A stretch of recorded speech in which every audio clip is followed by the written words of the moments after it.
추수감사주일입니다.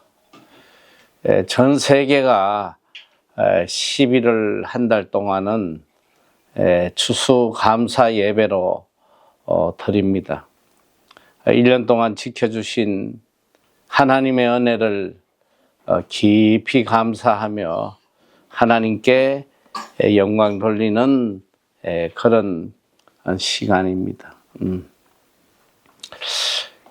우리 한자 고 중에 이런 단어들이 있어요. 각골난망이다. 각골난망. 이건 무슨 뜻이냐면 내가 받은 은혜를 뼈에 새긴다는 거예요. 그러니까 내가 받았던 은혜를 마음 깊이, 그러니까 결코 잊지 않겠다는 의미로 쓰이는 단어가 이게 각골난망. 근데 보니까 이 한자 성어에 이런 단어들이 여러 개가 있어요. 또 하나는 결초보온이에요. 이 결초보온은 뭐냐면 풀을 묶어서 은혜를 갚는다. 풀이 어디서 나겠어요? 이게 무덤에서 자라는 풀을 이야기하는 것 같은데, 이 말은 무슨 말이냐면 죽어서까지도 그 은혜를 잊지 않겠다는, 그 은혜를 갖겠다는 그런 뜻입니다. 또 하나가 있어요. 그게 뭐냐면 백골난망입니다. 죽어서 백골이 되어도 받은 은혜를 잊지 않겠다, 이런 뜻입니다. 인간이 이렇게 살면 얼마나 좋겠어요. 그런데 이 말과 반대되는 말이 바로 이 배은망덕입니다. 은혜를 배반하고 그 덕을 받은 은혜를 잊어버리는 이런 배은망덕한, 우리가 이 세상에 살아가면서 인간관계가 깨지는 원인이 뭐냐면 바로 이 배은망덕 때문에 다 인간관계가 깨지는 거예요. 은혜를 은혜로 생각하지 않고 오히려 은혜를 악으로 갖고 이런 일들이 너무 비일비재하다 보니까 인간관계가 다 파괴된단 말이지. 오늘 신앙이 뭐예요? 신앙은 하나님의 은혜를 깨닫는 데부터 시작하는 거예요. 하나님의 은혜를 깨달아서 그 은혜에 대한 응답, 하나님의 은혜에 대해서 응답하는 것, 이게 신앙이란 말이죠. 그러니까 신앙은 은혜에 대한 감사로 시작해서 하나님과의 관계가 돈독하게 이어져야 되는데, 참 요새 안타까운 건 감사는 없고 하나님의 은혜에 대한 감사는 없고 간구만 있어. 우리가 늘 하나님 앞에 나와서 베풀어 주신 크신 은혜에 대해서 감사하고 늘 감격하고 그 은혜에 합당한 삶을 살려고 발부둥쳐야 되는데, 하나님 앞에 나와서 은혜에 대한 감사는 하지 않고 간구만 해. 이거 주세요, 저거 주세요, 내 문제 해결해 주세요. 이게 신앙인지 알고 착각하고 살아간단 말이지. 그러니까 하나님과의 관계가 온전하게 되겠냐 말이야. 하나님의 은혜에 대한 깨달음이 없고 감사가 없는데 어떻게 하나님과의 관계가 온전하게 이루어지겠습니까?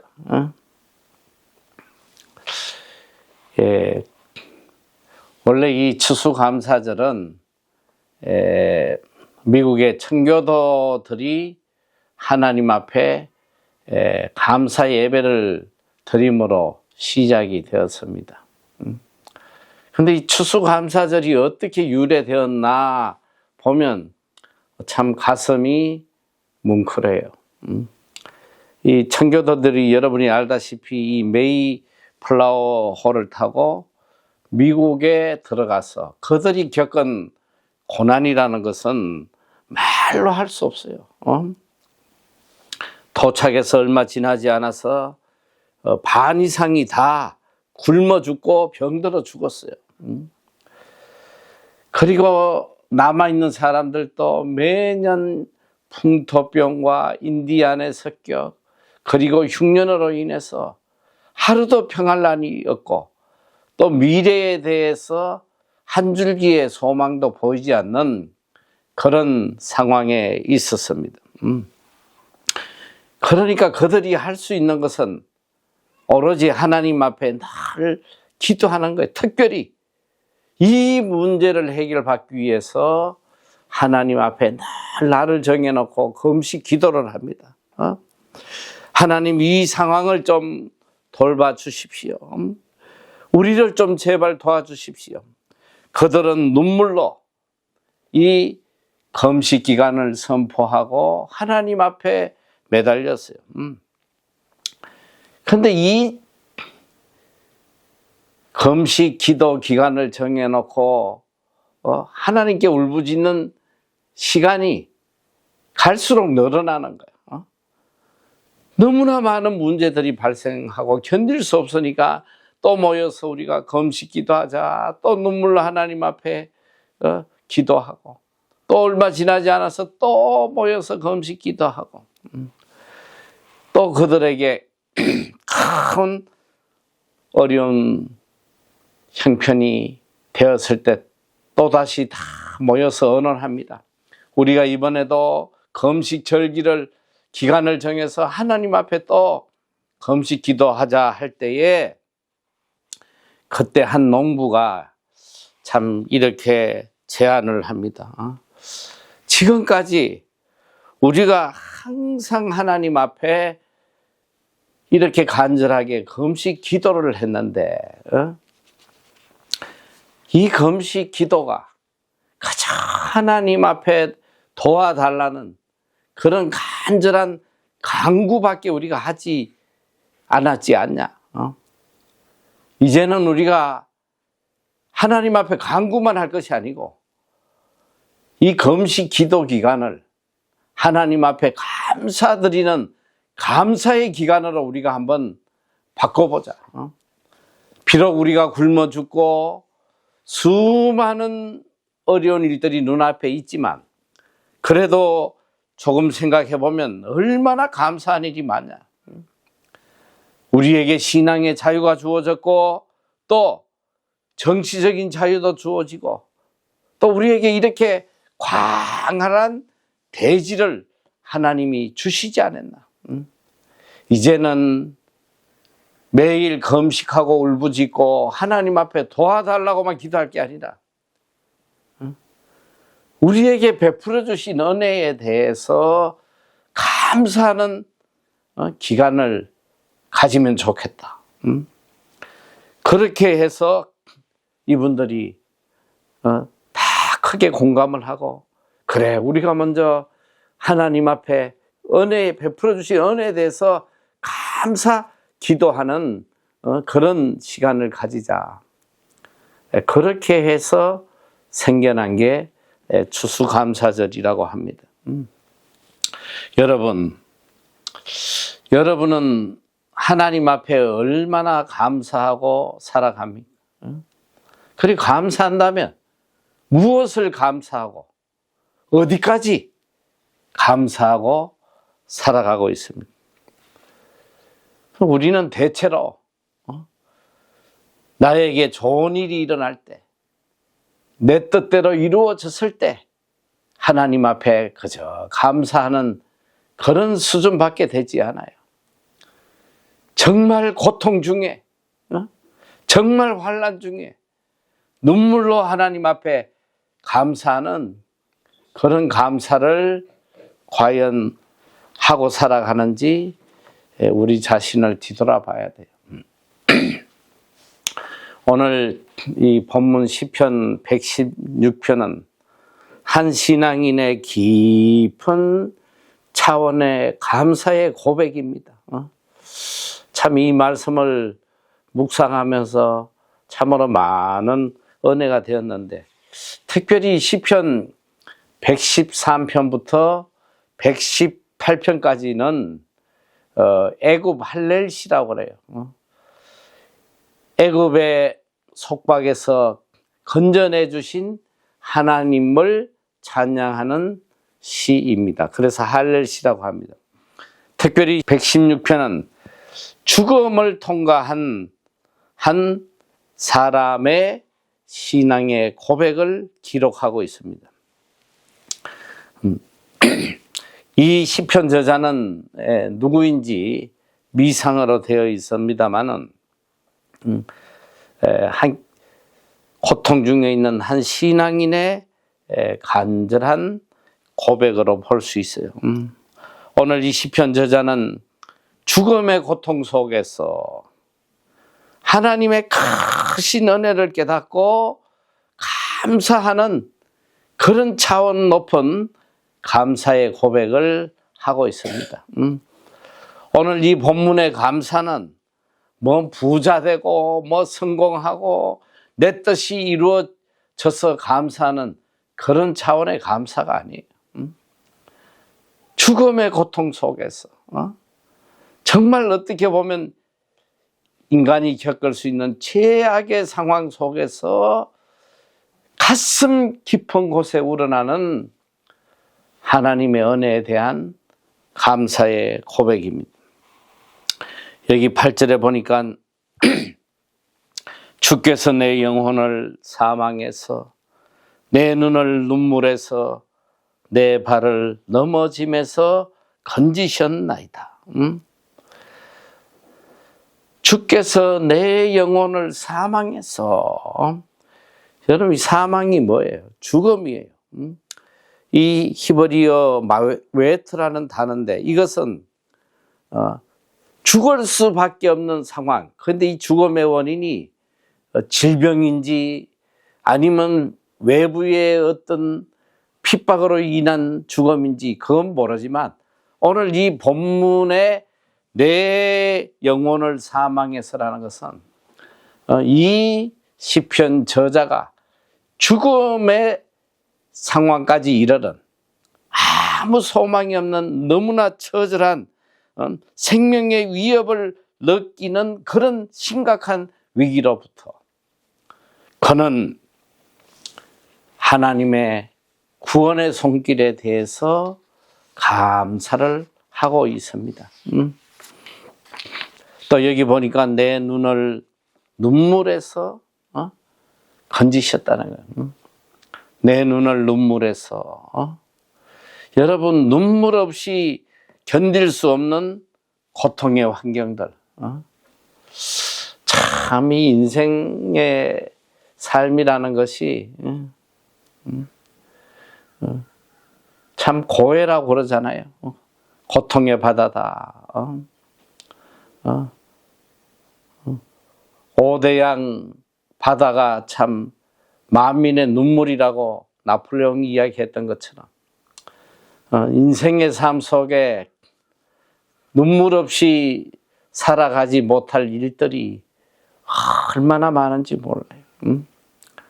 저는 특별히 참 이 한국에 나와 있는 지난 2년 동안 너무너무 주위에 가슴 아픈 일들, 진짜 눈물 없이는 살아갈 수 없는 사람들의 모습들을 주위에 바로 가까운 곳에서 많이 겪다 보니까 참 얼마나 마음이 아픈지 몰라요. 참 눈물 없이 살아갈 수 없는 그런 환경이 내 삶 속에 온다고 생각하면 실제로 또 일평생 참 누가 눈물에 밥 말아 먹는다고 평생 눈물 속에 살아가는 그런 불쌍한 인생들이 얼마나 많아요. 오늘 이 시편 저자의 삶도 보니까 정말 처절한 눈물 없이는 살아갈 수 없었던 그런 삶 속에 있었던 사람이에요. 아마도 이것이 할례시니까 430년의 그 애굽의 압제 속에서 그들이 당한 그 고통 뭐 상상할 수 있겠어요. 그런데 도저히 인간의 힘으로 나의 노력과 나의 어떤 지혜로 벗어날 수 없었던 이 처절한 환경에서 하나님이 건져주셨다는 거예요. 하나님께서 오직 하나님의 은혜로 내 눈에 눈물을 하나님께서 걷어주셨다고 그는 고백하고 있습니다. 또 그는 내 발을 넘어짐에서 건지셨다고 고백하고 있어요. 참 인생이 참 살아가는 게 사실 죽을 때까지 살얼음 판을 걷는 거예요. 어떻게 보면 칼날 위에 한 걸음 한 걸음 걸어가는 게 인생의 길이 아닌가 생각이 들어요. 여러분, 누가 자신을 성결하게 지키면서 실수 없이 살아갈 수 있는 인생이 누가 있냐? 여러분, 제일 믿음의 사람, 이 자기 생명보다 하나님을 더 사랑했던 이 다윗도 하나님 앞에 이런 실수를 범한단 말이에요. 이게 인생이에요. 넘어지지 않을 수 없어요. 저도 뒤돌아보면 참 하나님의 은혜가 없었다면 이미 오래전에 다 망했어. 비참한 인생이 될 수밖에 없었단 말이지. 아무리 일평생 훌륭하게 살아왔더라도 한 번의 실수로 인생은 다 끝나는 거예요. 비참하게 되는 거예요. 지난 주간에 정말 방송을 떠들썩하게 했던 한 사건이 있었잖아요, 한국에. 그 사건을 보면서 참 너무너무 안타깝고 왜 저런 실수를 했나. 38살에 초엘리트예요. 육군사관학교를 졸업했어. 육군사관 학교 졸업한 그 생도들 중에 제일 먼저 자기 기수 중에 제일 먼저 38살에 중령을 달았더라고. 모든 사람이 얘는 제일 먼저 별을 달 거다. 제일 먼저 출세의 가도로 올라간 거예요. 그리고 그동안 살아왔던 삶이 후배들의 말, 동기들의 말을 들어보면 참 착하게 살았대요. 자기보다 남을 배려해주고 모두에게 인정받는 그런 촉망받는 젊은이. 그리고 또 결혼해서 아들 하나 딸 하나. 얼마나 화목하게 보이는지 몰라요. 그런데 참 이 한 번의 실수, 자기 직장에서 함께 근무하던 여자 군무원과 어떤 잘못된 관계 때문에 이 여자를 죽이는, 그리고 참 인간으로서 도저히 상상할 수 없는 그런 토막살인을 하는 악을 행했단 말이에요. 한순간에 그냥 그렇게 장래가 보장되던 사람이 무너지는 걸 보면서 여러분, 이게 뭐 이 사람이 악하고 이 사람이 근본적으로 이게 잘못된 인간이라고 누가 말할 수 있겠어? 다만 그런 환경을 하나님께서 나에게 주시지 않고 그런데 넘어지지 않도록 하나님이 지켜주시는 은혜가 있었기 때문에 오늘 내가 이 자리에 있다는 거. 오늘 이 시편 저자는 고백합니다. 내 발을 넘어짐에서 건지셨나이다. 오늘 지금까지 넘어지지 않고 여기 서 있는 것은 오직 하나님의 은혜라는 거예요. 또 내가 넘어질 때도 나를 세워서 건져주신 분이 하나님이셨기 때문에 오늘 내가 이 자리에 있다는 것을 고백하고 있습니다. 위대한 바울 사도도 고린도전서 15장 10절에 그런 고백을 하잖아요. 그러나 나의 나된 것은 하나님의 은혜로 된 것이니 내게 주신 그의 은혜가 헛되지 아니하며 내가 모든 사도보다 더 많이 수고하였으나 내가 아니요 오직 나와 함께 하신 하나님의 은혜로다. 나의 나된 것은 오직 하나님의 은혜라는 거. 이걸 깨달아야 돼요. 오늘 나의 나됨이, 오늘 내가 이 자리까지 온 것은 어떤 나의 노력도 아니고 어떤 나의 지혜로 온 것도 아니고 전적 하나님의 은혜로 내가 이 자리에 서 있다는 거예요. 오늘 우린 그걸 깨달아야 돼. 하나님의 은혜가 없다면 내가 얼마나 비참한 인간이 될 수밖에 없는지 그걸 깨달아야 돼요. 유명한 성자 성 프란체스코가 어느 날 제자로부터 이런 질문을 받아요. 선생님은 자신을 이 세상에서 가장 위대한 성자라고 생각하지 않으십니까? 그러자 성 프란체스코는 이렇게 대답합니다. 내가 무슨 성자야? 나야말로 이 세상에서 가장 악한 사람이지. 생각해보게. 하나님께서 내게 주신 이 만극한 은혜를 이 세상의 저 도둑들이나 깡패나 살인 강도에게 주셨다면 그들은 나보다 훨씬 훌륭한 사람, 또 하나님께 더 많은 영광을 돌리는 그런 성자가 되었을 거야. 그러니 하나님께서 내게 은혜를 베풀어 주시지 않았다면 나는 이 세상에 가장 악한 자가 되었을 거네.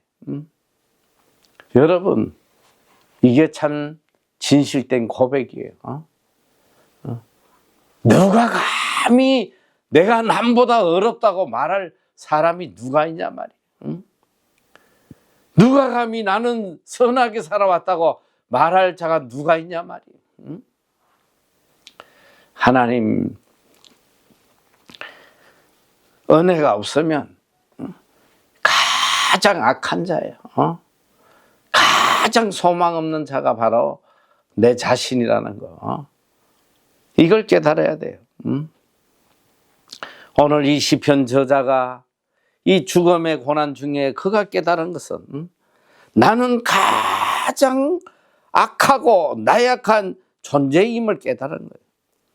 또 내가 이 땅에 살아오는 과정 중에 보니까 어떤 인간도 나에게 도움이 될 수 없다는 거. 내 인생에 오직 하나님의 은혜, 하나님의 도움이 없이는 살아갈 수 없는 존재라는 걸 깨달았다고 그는 고백하고 있습니다. 자, 여기 11절에 보니까 내가 경급 중에 이르기를 모든 사람은 거짓말쟁이라 하였다. 그가 이 경급 중에 요즘 개역 개정을 보니까 두려움 중에 이렇게 나오는데 이 경급이라는 것은 너무너무 놀랄 만큼 심장이 떨어질 만큼 두렵고 힘든 그런 상황을 이야기하는 거예요. 내가 정말 참 두렵고 견디기 어려운 그런 상황을 겪어오면서 내 삶을 뒤돌아봤더니 인간은 절대로 내가 의지할 대상이 못 된다. 인간은 절대로 믿을 대상이 아니다. 이걸 깨달은 거예요. 어느 누구도 의지할 대상이 없다는 거. 오직 하나님만이 내가 의지할 분이라는 그런 고백을 하고 있어요. 성경은 우리에게 끝없이 가르치는 거예요. 절대 인간 의지하지 말라. 인간 의지하지 말고 환경 바라보지 말고 어떤 상황 속에서도 나의 도움 되시는, 힘 되시는, 피난처 되시는 여호와 하나님 한 분만 바라보고 의지하고 살아가라는 거예요. 이 저자의 고백이. 그리고 이 시편 저자는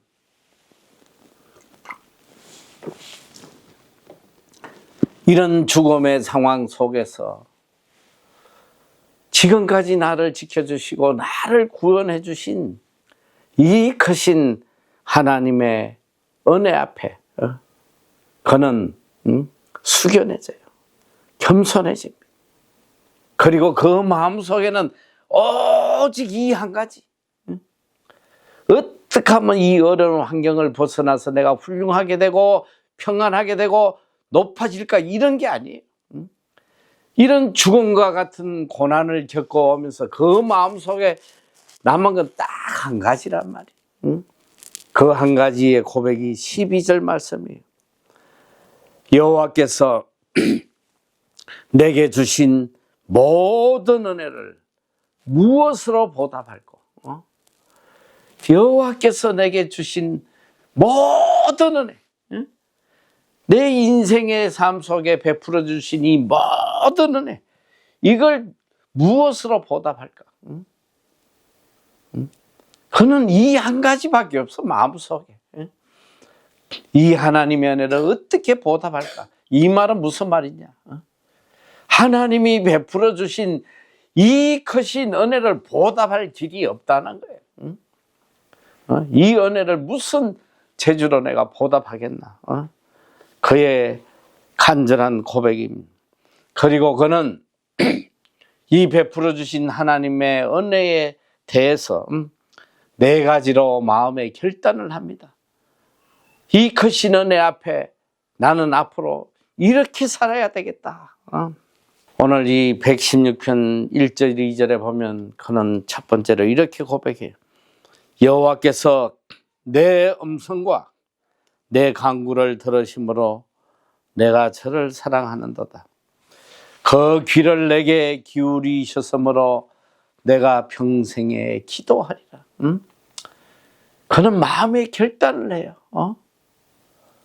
이제 일평생 나는 하나님 앞에 기도하며 살아가겠다. 늘 하나님의 뜻을 깨닫고 기도한다는 게 뭐예요? 어떻게 하든지 하나님의 뜻을 깨달아서 하나님을 기쁘시게 하고 하나님께 영광 돌리는 삶만 살아가겠다는 그런 결단이에요. 둘째는 보니까 9절에 내가 생존 세계에서 여호와 앞에 행하리로다. 내가 생존 세계에서, 이건 뭐냐면 내가 이 땅에 살아가는 동안, 내 평생 동안 여호와 앞에서 행한다. 이 여호와 앞에, 이게 뭐예요? 코람되어 하나님 앞에서 내가 어떤 일을 하든지 하나님 앞에서 행하는 그런 마음으로, 하나님 앞에, 하나님 면전에서 내가 행한다면 거짓말을 하겠어요? 죄를 짓겠어요? 악을 행하겠어? 나는 이제 일평생 하나님의 면전 앞에서 행하는 그런 거룩한 삶, 정직한 삶, 바른 삶을 살아가겠다고 결단을 합니다. 그리고 셋째는 10절에 보니까 내가 믿는 거로 말하리라. 내가 큰 고난을 당하였도다. 이 말은 무슨 뜻이냐면 내가 곤란을 당하는 중에도, 어떤 어려운 고난 중에서도 하나님을 의심치 않고 끝까지 하나님을 향한 믿음을 저버리지 않고 살았다는 거예요. 그리고 앞으로도 어떤 어려운 환경이 올지라도 하나님을 향한 절대적인 믿음을 끝까지 나는 버리지 않고 지키겠다고 그는 고백하고 있습니다. 오늘 우리는 너무나 쉽게 믿음을 팔아먹잖아요. 돈 몇 푼에 하나님을 배신하고 그까지 무슨 인간에게 명예가 있다고 그 쓰레기 같은 명예 가지려고 말이지 신앙 양심 팔아먹고 아주 그냥 요즘 이 교단들 총회장 되려고 싸움박질하고 이런 꼬라지들 보면 참 기가 막히는 일이야. 그까지 무슨 쓰레기 같은 명예를 얻겠다고 말이지. 하나님을 향한 믿음을 다 저버리고. 오늘 이 시편 저자는 죽음 같은 고통을 겪고 난 뒤에 이런 결단을 하잖아요. 내 삶 속에 어떤 곤란한 일이 올지라도 어떤 어려운 상황이 올지라도 하나님을 향한 절대적 믿음을 버리지 않겠다. 그리고 마지막으로 그는 이렇게 결단을 합니다. 13절에 내가 구원의 잔을 들고 여호와의 이름을 부르며 여호와의 모든 백성 앞에서 나의 서원을 여호와께 갚으리로다. 내가 일평생 하나님을 찬양하고 하나님을 높이고 하나님만 영광 받으시도록 그리고 하나님 앞에 서원했던 이 모든 것들 내가 생명 바쳐서 지키겠다고 결단을 합니다. 하나님 앞에 자기의 서원을 갖겠다는 말을 14절에도 18절에도 그리고 19절에도 무려 3번이나 다짐을 해요. 내가 하나님 앞에 서원했던 이것들 생명 바쳐서 반드시 이걸 지키겠다. 오늘 우리는 참 하나님 앞에 너무 거짓말을 밥 먹듯이 해요. 맨날 기도할 때는 하나님을 위해서 순교할 것처럼 맨날 기도하지만 정말 하찮은 거에 하나님을 배신하는 일이 얼마나 많아요. 참 이 하나님의 깊은 은혜, 하나님을 향한 감사가 내가 평안하고 내 소원이 이루어지고 내 하는 일이 잘 될 때 이럴 때 진정한 감사가 나오는 게 아니더라 이 소리야. 모든 것이 평탄하고 내 뜻대로 이루어질 때 오히려 하나님을 배반하는 이게 인간들의 모습. 오늘 시편 저자처럼 죽음의 고통을 겪고 난 뒤에 비로소 하나님의 은혜가 얼마나 큰지 깨닫고 마음속 깊은 곳에서 우러나오는 진정한 은혜에 대한 감사가 나오더라는 거예요. 그래서 인간에게 이 고난이 필요한 거예요. 고난이 없으면 하나님의 은혜를 깨닫지 못하는 거예요, 이 인간들이. 건강할 때 건강에 대해서 하나님께 감사하는 인간들 찾아보기 어려워. 병들어 죽게 될 때 비로소 건강을 주셨던 하나님을 찬양하게 돼. 부유할 때 부유함을 주신 하나님께 감사하는 인간이 어디 있어? 쫄딱 망해가지고 거지가 되니까 그때 비로소 부유함을 주셨던 하나님의 은혜에 대해서 깨닫게 되는 거예요. 오늘 우리는 정신 똑바로 차려야 된단 말이에요.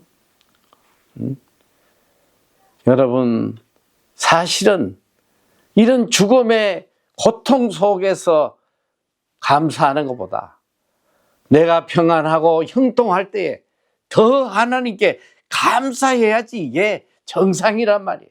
응? 평안할 때 더 하나님의 은혜에 감사하고 살아야 이게 정상이란 말이지. 응? 성 어거스틴은 자신의 참회록에 이렇게 고백합니다. 하나님이여, 말하는 것, 생각하는 것, 행동하는 것, 그 어느 것 하나도 죄 아닌 것이 없습니다. 내 자신을 보니까 하나님 앞에 내세울 게 하나도 없다. 말 한마디, 생각 하나, 행동 하나, 모든 게 다 죄로 뭉쳐져 있는 게 나의 모습이라는.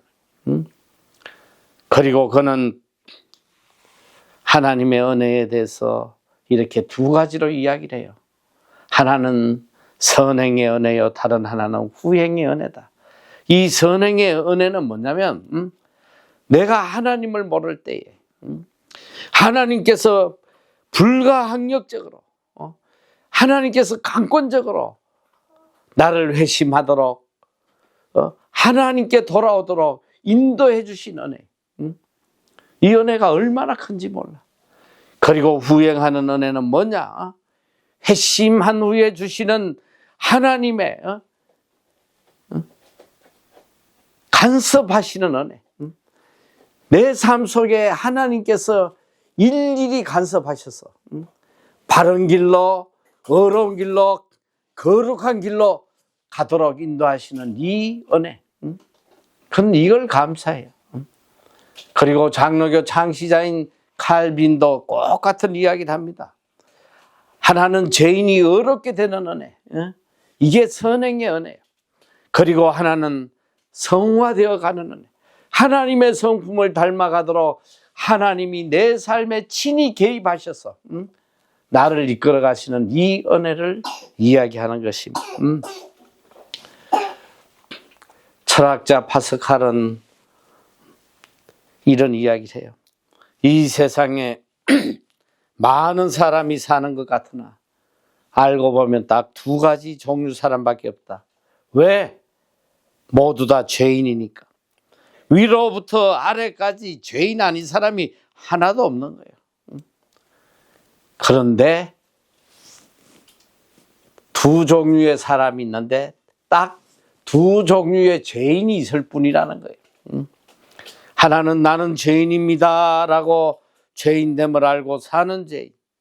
또 하나는 죄인이면서 나는 죄인이 아니라고 혹은 내 잘못까지도 남에게 떠넘기고 살아가는 이 교만한 죄인이 있을 뿐이라고 이야기를 합니다. 다른 말로 이야기하면 하나님의 은혜를 안 입은 사람이 하나도 없지만 은혜 속에 태어나서 은혜 속의 인생을 끝내지만 은혜를 아는 사람이 있고 은혜를 배반하며 살아가는 이 두 인간이 있다는 것입니다. 여러분, 이 하나님의 크신 은혜, 이 은혜가 은혜 되게 하는 길이 어디 있느냐? 그건 깨달음에 있어요. 하나님의 은혜에 대한 깨달음, 하나님의 은혜가 얼마나 큰지 이걸 깨달을 때 비로소 우리는 은혜 받은 자로서의 삶을 살아갈 수 있단 말이에요. 하나님의 은혜에 대한 깨달음, 이것이 제일 우선돼야 돼요. 이 은혜를 가슴 깊이 깨닫고 일생을 산 한 사람이 있습니다. 그는 악랄한 노예 상인이었어요. 비싼 값에 노예들을 팔아서 돈을 버는 것이 그 인생의 목적이었어요. 그에게 동정이나 사랑이란 단어는 그저 사치스러운 말에 불과했단 말이에요. 주위에서 그를 냉혈인간이라고 불렀습니다. 그런 악한 자에게 하나님의 은혜가 임했어요. 그의 마음속에 복음이 들어왔단 말이에요. 그는 죄악된 삶을 정리하고 신학교에 가서 목사가 됩니다. 그는 목사가 된 이후에 평생 동안 권위의 상징인 목사의 예복을 입지 않았어요. 그리고 그는 강단에서도 항상 노예 복을 입고 예배를 인도했습니다. 그는 이렇게 이야기를 했어요. 노예를 파는 죄인이었던 나를 구해주신 하나님의 은혜가 너무 감사해서 내가 이 은혜를 잊지 않으려고 매일 노예복을 입고 있다고 고백합니다. 이분이 존 뉴턴이 우리가 늘 즐겨 부르는 나 같은 죄인 살리신 이 작곡가예요. 나 같은 죄인 살리신 주의 은혜 놀라와 잃었던 생명 찾았고 광명을 얻었다. 그는 구원을 받고 하나님의 종이 된 다음에 늘 이렇게 고백하고 살아요. 도저히 하나님의 은혜를 받을 자격이 없는 사람이 하나님의 은혜를 받고 구원받아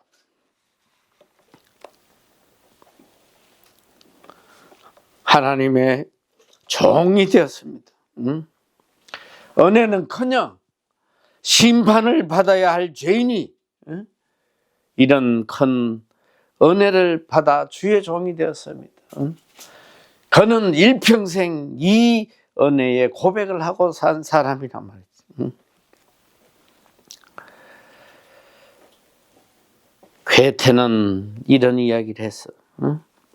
이 세상에서 가장 쓸모없는 인간은 감사를 할 줄 모르는 인간이다. 하나님의 은혜에 대해서 감사를 모르는 인간, 가장 쓸모없는 인간이 아무짝에 쓸모없는 인간이란 말이에요. 이런 배은망덕한 인간, 은혜 속에 태어나서 은혜 속에 죽을 인생이 하나님의 은혜를 잊어버리고 산다는 거. 이것만큼 불행한 인생이 없단 말이에요. 시편 103편 2절에서 5절 말씀. 내 영혼아 여호와를 송축하며 그 모든 은택을 잊지 말지어다. 저가 내 모든 죄악을 사하시며 내 모든 병을 고치시며 내 생명을 파멸해서 구속하시고 인자와 긍휼로 관을 씌우시며 좋은 것으로 내 소원을 만족해 하사 내 청춘으로 독수리같이 새롭게 하시는도다. 여러분, 이것이 우리의 고백이 되어야 됩니다. 나에게 베풀어 주신 그 모든 은택, 이 모든 은혜를 잊지 말아야 돼요. 각골남막 뼈에 새겨야 된단 말이에요. 뼈에 새겨야 돼. 가슴 깊이 하나님의 은혜를 새기고 평생 이 은혜에 감사하고 이 은혜에 보답하고 이 은혜에 합당한 자로 살아감으로 앞으로 베풀어 주실 더 큰 은혜를 차고 넘치도록 누리는 여러분이 다 되시기를 축원합니다.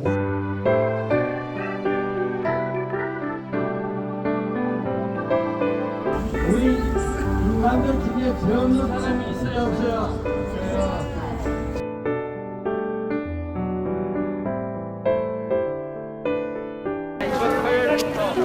토요일부터 오세요.